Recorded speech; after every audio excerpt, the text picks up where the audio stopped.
I am folding clothes, going live, talking about Cancer risings and life. Y'all see all this stuff happening, right? I know everybody does.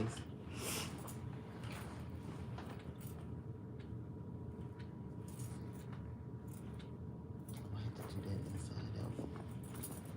So, talking about Cancer risings.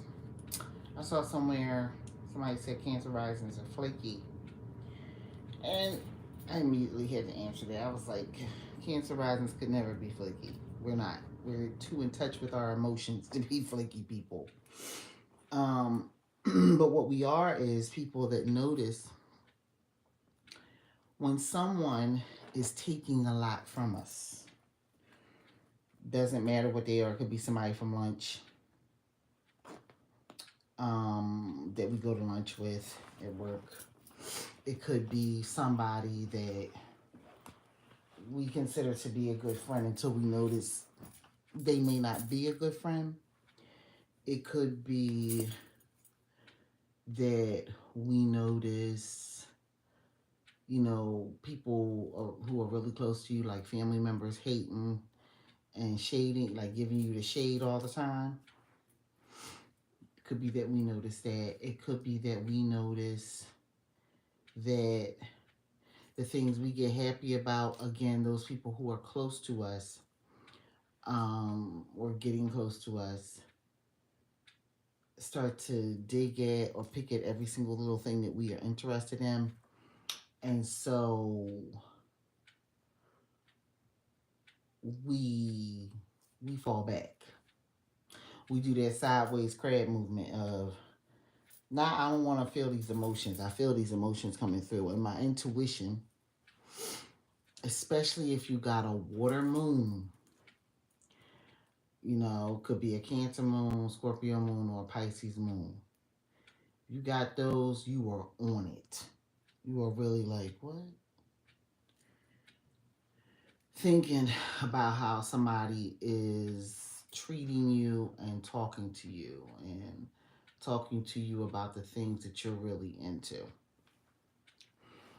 As a Cancer rising, and as a person, I'm not just a Cancer rising. I'm a Cancer rising that does a lot of studying into Cancer rising. And I know for a lot of people, they don't get the rising sign thing. But the one thing I can say about Cancer risings, hello, Zechariah, um, is that as a Cancer rising, I have a lot of Cancer sons in my life, personally. Father, daughter, grandmother, on different sides of the family, okay? And what I have noticed is that I have more of the Cancer traits that people associate with Cancer than the sun signs in my family do. Okay? They are people that I don't know, I think in a way they were given the placement or they were born at that time to maximize something really major about Cancer's energy. And Cancer risings are just, we embody the nurturing, we embody the round face, we embody the thicker bodies for some of us, or thicker in certain places. We embody, um, I would say, the startlingly dreamy eyes when people notice, right? Hello. Hello, everyone. Welcome to my little world where I talk about all kinds of things. All kinds of things. Tonight is Cancer Rising. So I talk about a lot of things astrology, but Cancer Risings are, we're people that are very, like, in our heart and in our soul, we are really connected to our family. And it comes as a big affront to us when we realize they're not into us like that. Here we go. All the time. Somebody always come in here on these stuff, man. But people with cancer risings, we get really hurt when we realize our close friends, our loved ones, and stuff like that are not quite there for us, or if they're in danger, like if they're sick, if they're going to the hospital, if they're always at the doctor because they're not feeling well, if they really are genuinely not doing well, like could be after a big surgery. We are very sensitive towards these people, and on deck. There is no wanting to be. We're there. We're there. We're gonna be right there with you, with the loved one. That's what's gonna happen. And so to see somebody say that cancer risings are flaky, I'm like, we can be moody. We can darn sure be moody. But flaky, I don't know that I would call it that. I would say that we are people who the moon runs our lives as cancer risings. So we feel a lot of things, like we really feel stuff. And then,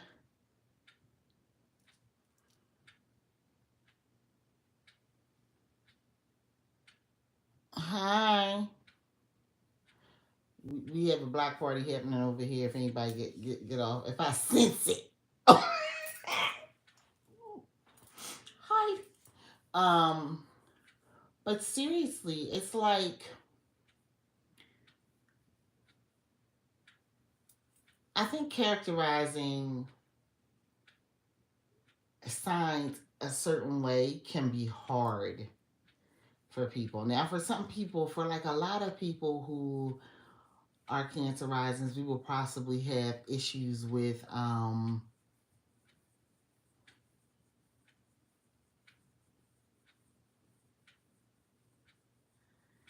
it's technically AM here.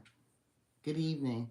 Um we have Gemini in our 12th house. And so sometimes we don't get along with them people unless we have really delved into what the lessons are for us and not having a blind spot to these people and the things that can happen. Because quite frankly, that's where I, oh, well, thank you. That's where I have learned that there are flaky consistencies for me. Now, and I will say that probably for a lot of cancer cancer rising. And then I used to do zodiac readings here at this channel. If you go back to 2020, you can see my zodiac readings. I used to do them. And I got away from them because one year, I don't know what was going on in the universe, but honey, the way I read that Gemini zodiac that month, I was like, oh no, this is getting too personal.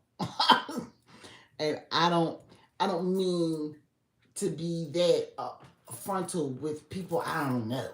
You know what I mean? If I know you, I know you, and we have an issue, we have an issue. But if I don't know you, I like to give the general advice and then go in and do what I need to do. Honey, it did not come across that way then. And so, and so, I learned to kind of back up because sometimes I would be getting, and this is another thing about Cancer Risers, we're extremely intuitive people. We're feelers, meaning that we can feel things, we know things within our souls and bodies, and we go with it. Like, take for instance, as I've gotten older, especially as a reader over the years, if I read somebody, there's no asking no questions. I don't need no leading questions. I'm getting right to it, right? Tell you what I see, tell you the backup of what I see, and if there is a third interpretation, I'm giving you the third interpretation. Most of the time, my people who are repeat customers, they come to me. I ask, you got any questions at the end of the reading? No, no, no, no. You answered everything. And I'm like, I did. Now that's gotten better as I've gotten older, but I'm going to say again, as Cancer risings, we tend to be people that are healers. We tend to be nurturing like nobody's business. And then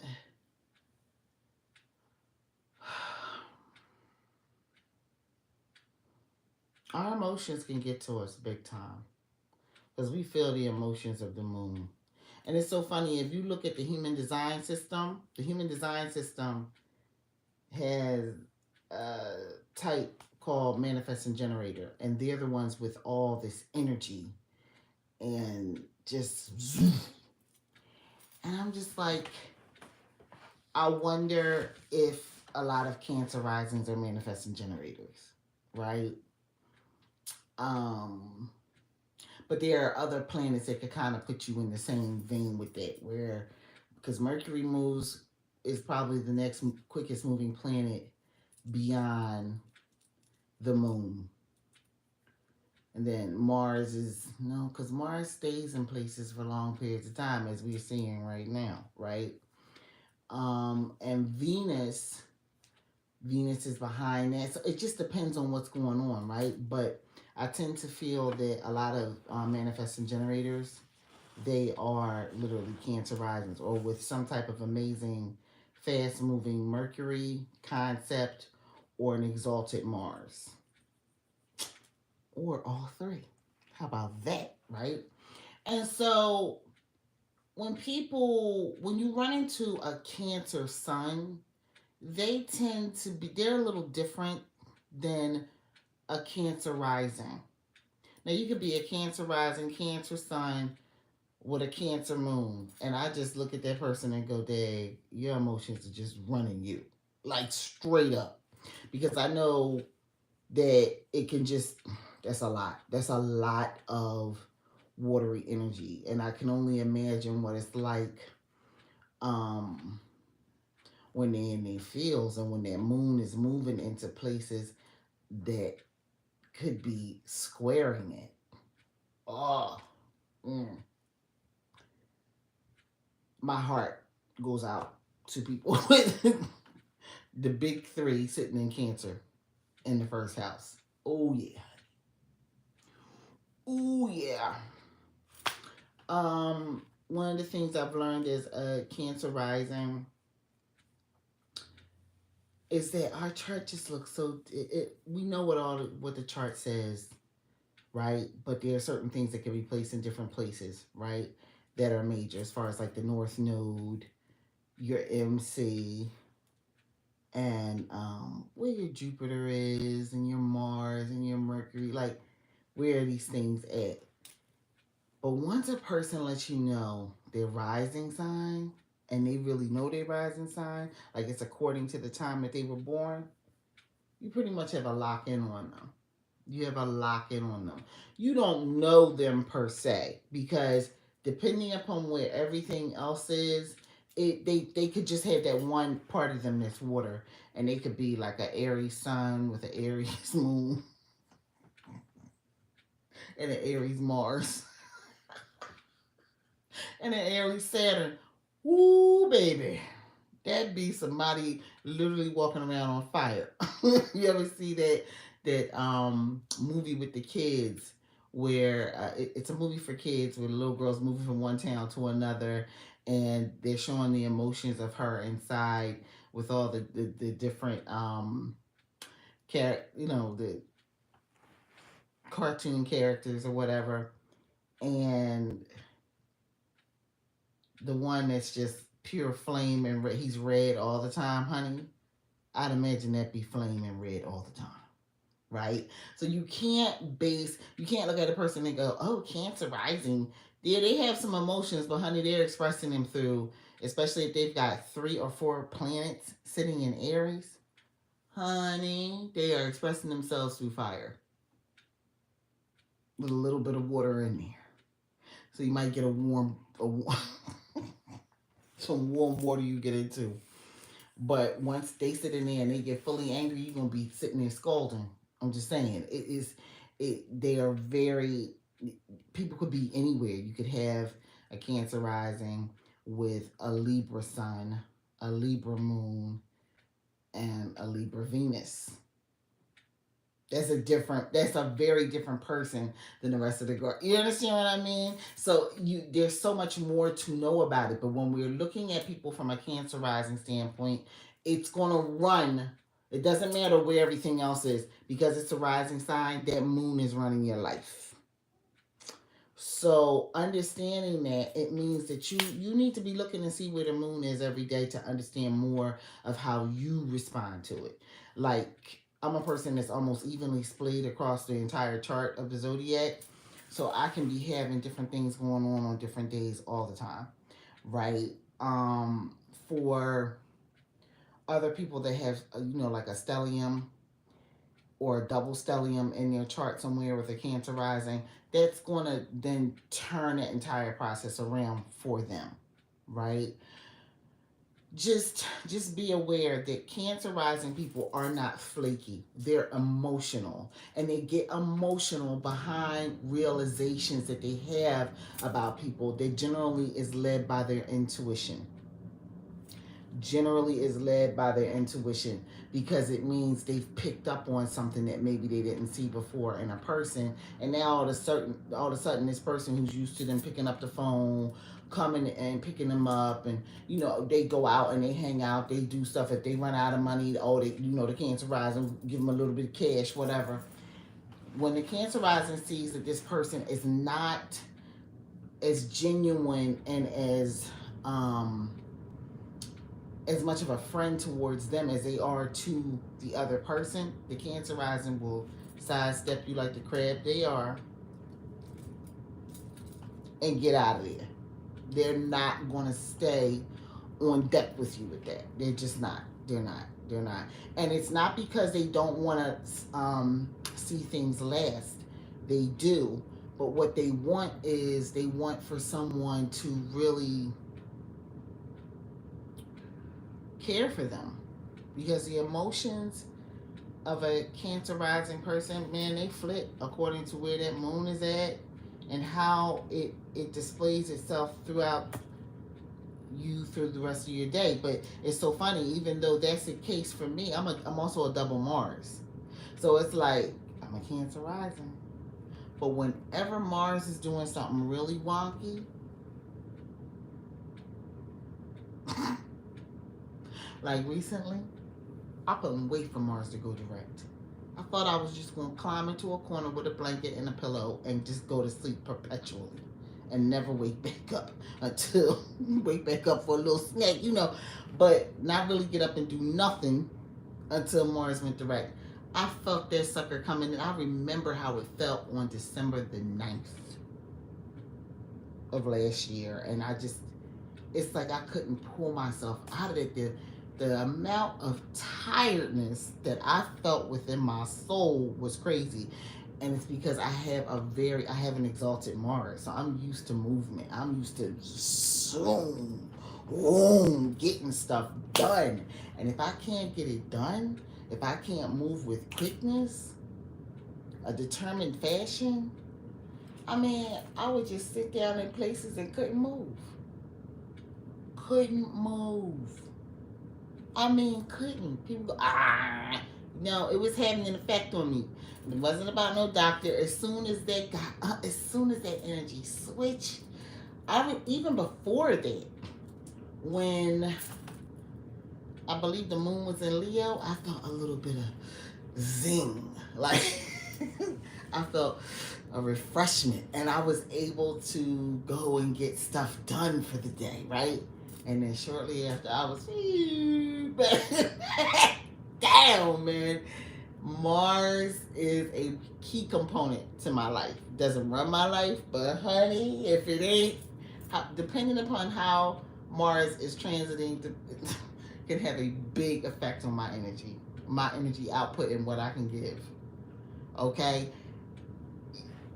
Prior to knowing all of this, and because immediately I go, why do I feel, where are the planets? I don't go, where's the doctor? I go, where are the planets? Because I'm ran by this moon. And then I have this high energy planet that runs me too. So it's just like, and then all of a sudden I'm like what? Why am I that tired? Right? And then I find that I want to, especially as I've gotten older, I have wanted to express so many parts of probably what I was looking at was like just like a girly personality. It was probably my Cancer energy for a long time, or my Venus energy for a long time. And as I've gotten older, I've just stepped into that, and I'm in there. So like right now, I'm getting into these nails. Right, I'm going to change these soon. There'll be something else. I found some really cute pink earrings I'm getting ready to get, right? Just getting into the vibe and the flow of my chart. And I gotta tell you, I had been looking full blown into my chart because I wanted to see how to make that Leo in the second house with nothing in it do something for me. It took some time, but I kind of figured all that out. And it has a lot to do with, once again, me being a Cancer rising. I'm now looking into helping people who have Mercury as their leading planet. So if they are Virgos or if they're Geminis, right? Gemini risings.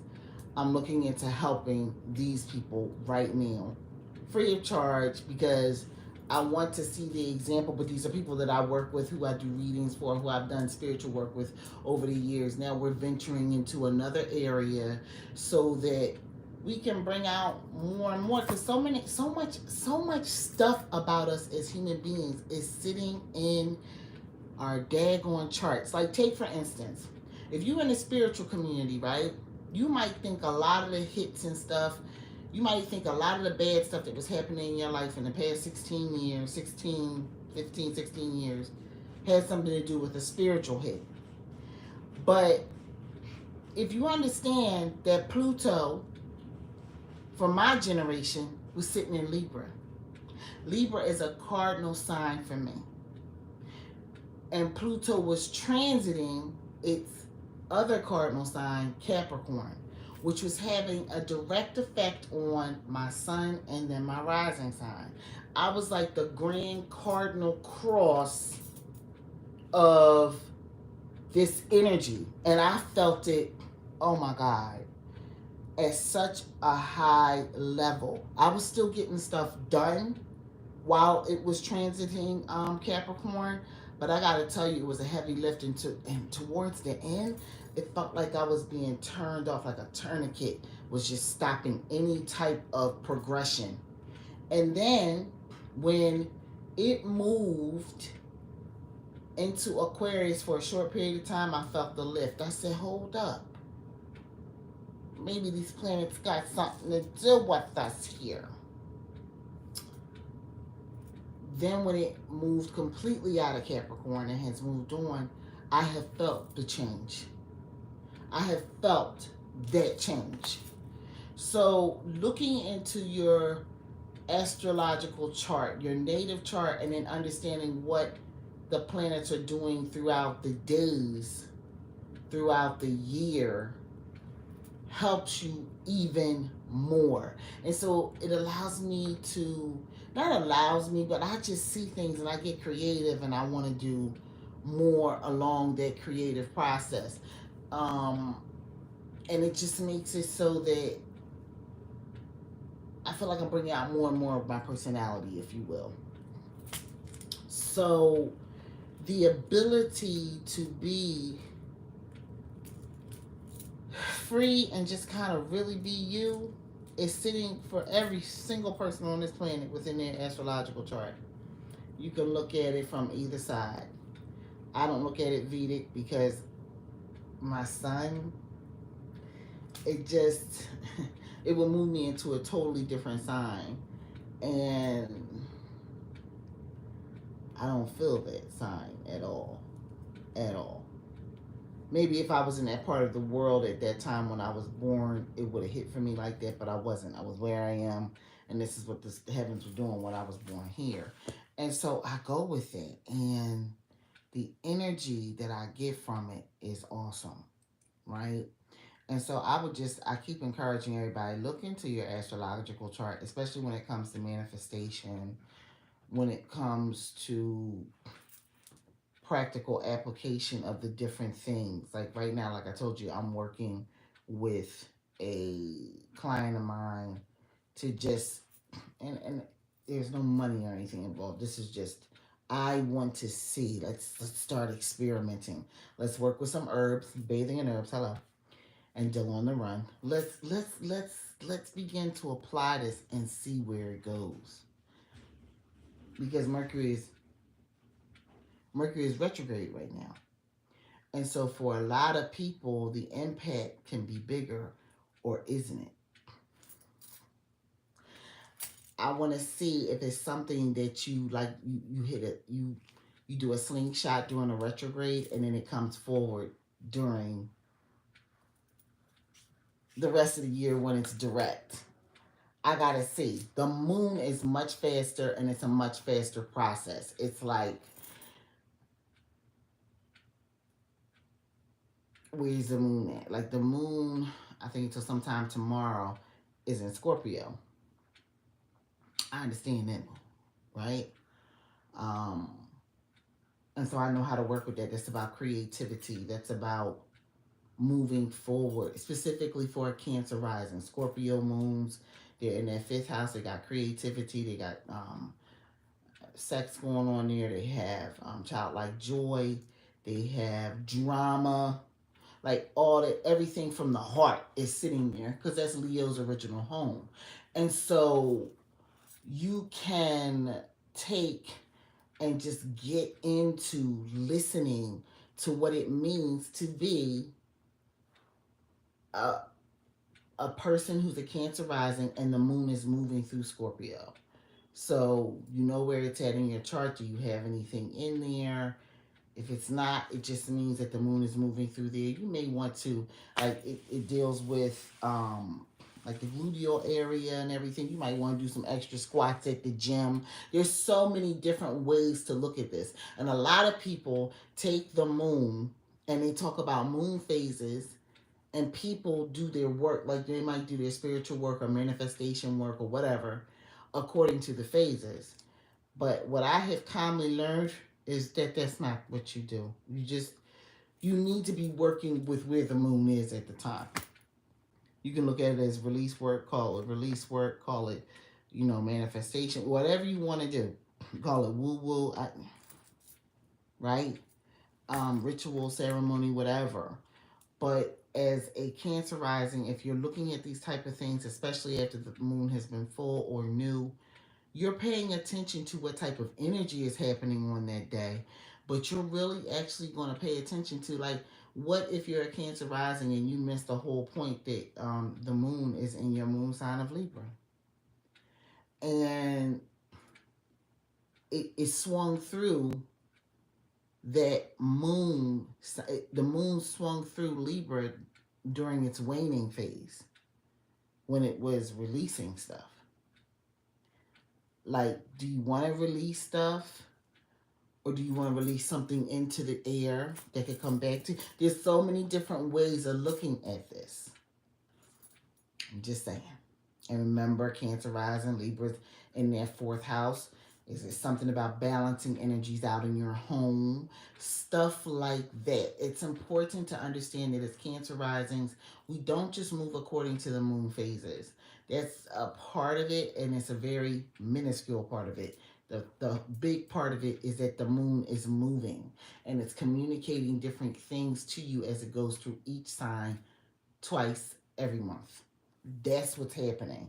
And it's going to help you get to things. The more and more you pay attention to it, the more and more it pays attention to you. And then you want to step outside of even the astrological side. You want to just go moon. Like, if I'm ran by the moon, I buy all things moon, right? I got moonstones around here. I have perfume, a body spray by Fleur called Moonstone. I have a perfume called Moonlight. I buy all things moon. Anything that has something to do with the moon, I'm going to pay attention to it. If somebody says how, like there's a guy, I think I watched his stuff, Shim's Universe here. He said something about the moon. And I just watched it and it opened up this whole new world of understanding numbers from a different standpoint. Very good. Very good. Go to Shim's Universe. He is here on YouTube. He's so intellectual and really make sure that he is informing you about numbers and what they mean in your life, and it's much deeper than life path numbers. It's really awesome. So again, I follow the moon. It's not just the moon like I'm looking at the chart. Like if I see moonstone somewhere, oh, let me go check out this moonstone, and it might have landed me in a store with somebody, and I'm getting ready to have a conversation with them, and before I know it, I'm headed to something I needed to actually be at because I connected with someone because I followed the moonstone into a store because I was listening to Moon. Again, Moon runs Cancer risings. So it's a lot bigger than just looking at things from an astrological standpoint. It could be somebody's just like, oh, we're going to have this thing where we're going to put together all of our moon waters and we're going to cleanse ourselves and all. I would be interested in something like that, right? I'm saying to Cancer risings that when it comes to the moon, you have to develop a much bigger drag net or net when it comes to what you're willing to catch as far as what the moon is telling you, right? Um, you just got to pay attention to that. And it finally becomes the big guiding force in your life that you need more so than just these little ideas out here that people put out there when it comes to the moon. You may have a friend that's be like, girl, we're going to do a barbecue under the moon tonight, blah, blah, blah, blah, blah. That's something you want to go to. Maybe you get ready to learn something there. There's something happening. The moon is communicating specifically with the people on the planet who are ran by the moon. Moon's communicating with everybody, period. But Cancer risings have a different relationship with the moon than the rest of the world. And that is what I came here to say. We are not necessarily flaky people. What we are is people who have to move our energies according to what we feel, and our emotions move through us. When you look at human design, very simple. I'm an emotional authority, so I'm going to feel things, right? It's just important to understand that the moon for Cancer rising is like a Bible. It is like the book that you need to really be studying. You need to be studying as much as you can about the moon because it runs your life as a Cancer rising. Okay? All right, people, I've been here longer than what I thought I would be. I appreciate everybody coming through. I hope everyone is doing well. I finished folding all of my clothing. I have some paperwork and stuff I need to take care of, but yes, ladies and gentlemen, this is just, I mean, I'm thinking about it. I'm thinking about getting a book now on the moon. I think I want to do that. I think I'm going to go look in my Apple books and see what I can find. Y'all have a good evening. Peace. Thanks for stopping by.